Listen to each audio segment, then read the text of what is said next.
नमस्कार दोस्तों, मैं हूँ किरण ग्रोवर। हिंदी मंजूषा चैनल पर आप सबका स्वागत है।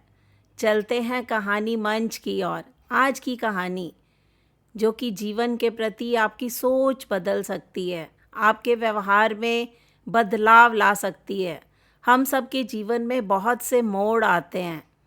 कई मोड़ सकारात्मक होते हैं, कई नकारात्मक होते हैं, लेकिन उस मोड़ का हमारे जीवन पर अत्यधिक प्रभाव पड़ता है।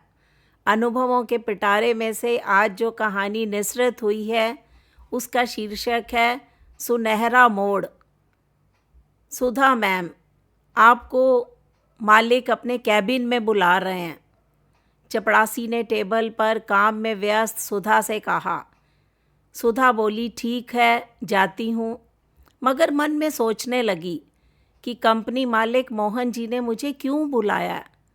खैर, बुलाया है तो जाना ही पड़ेगा। कंपनी मालिक मोहन जी के कमरे में जैसे ही पहुंची तो उन्होंने कहा, जी हाँ बैठिए। कुर्सी की तरफ इशारा करने लगे। मोहन जी बड़े ध्यान से सुधा के चेहरे की ओर देख रहे थे। उसके मुख पर सौम्य संतोष का भाव था।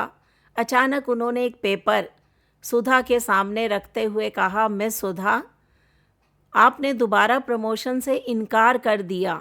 मुझे बड़ी हैरानी हुई। आज जहां ऑफिस में हर एक पद उन्नति के लिए होड़ सी लगाए बैठा है और एक आप हैं कि दूसरी बार इनकार कर रही हैं। आखिर कारण क्या है? सुधा बड़े निर्लिप्त भाव से मुस्कुरा उठी। सर, जिंदगी में इच्छाएं अनंत हैं। सब इच्छाओं के झूले में झूलते रहते हैं, बड़ी बड़ी पैंगे लगाते हैं, पर मैं इस पर विश्वास नहीं करती।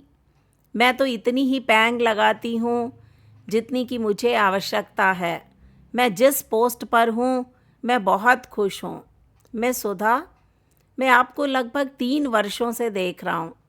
कंपनी में मैनेजर सहित तमाम कर्मचारी आपके काम की तारीफ करते हैं, मगर तरक्की किसे नहीं पसंद? आखिर कोई तो कारण होगा जो आप मुझसे छिपा रही हैं।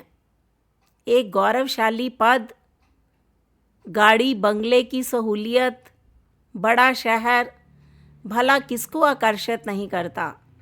जिंदगी एक सुनहरे मोड़ पर आपका इंतज़ार कर रही है। आप मोड़ की ओर जाना ही नहीं चाहती। अच्छा, एक मालिक और कर्मचारी के नाते ना सही, एक दोस्त के नाते ही सही, कुछ तो बताइए। सुधा ने गंभीर मुद्रा से एक बार मोहन जी की ओर देखा, फिर बोली, सर, मुझे माता पिता के प्रति अपना धर्म आकर्षित करता है। मेरे माता पिता के विवाह के कई साल बाद मेरा जन्म हुआ। मैं इकलौती बनकर रह गई। मम्मी पापा काफ़ी उम्र के हो चले हैं। आप तो जानते हैं, एक पौधा कहीं भी मिट्टी में पनप जाता है, पर वृक्ष नहीं। उन्हें यहाँ रहना पसंद है। यहाँ वे ज़िंदगी जी रहे हैं, हंसी खुशी, और सर, एक नए शहर में अगर उनके लिए नया जलवायु अनुकूल नहीं हुआ तो? माना बंगला, गाड़ी, ओहदा होगा, मगर जिनके लिए मेरा जीवन है, यदि वह खुश नहीं रह पाएंगे तो ऐसे ओहदे, बंगले, गाड़ी मेरे लिए बेमानी है सर। अतः मैं ये छोड़कर नहीं जा सकती।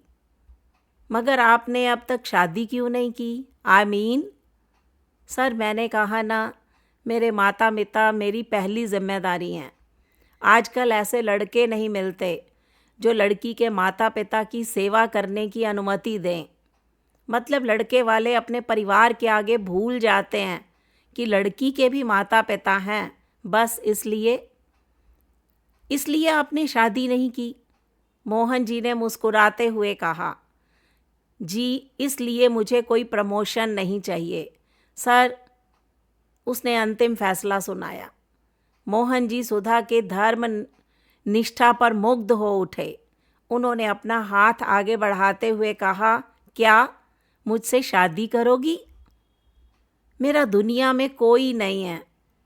एक अच्छे जीवन साथी की अपेक्षा सबको होती है। जो मुझे अब तक नहीं मिली थी, मगर आपको देखकर लगता है कि मेरी तलाश पूरी हो गई है। मुझे एक अच्छे जीवन साथी के साथ साथ माता पिता का प्यार भी मिल जाएगा। तो कहिए, मुझे अपना जीवन साथी बनाओगी? कोई जल्दी नहीं है, सोच समझकर जवाब देना, मुझे इंतज़ार रहेगा। इस अप्रत्याशित निवेदन से सुधा निशब्द हो गई।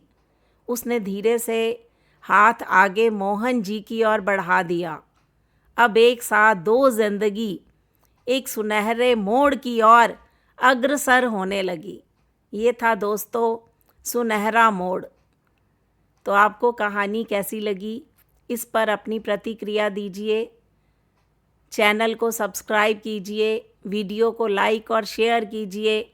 मिलते हैं अगली वीडियो में, तब तक के लिए बाय बाय।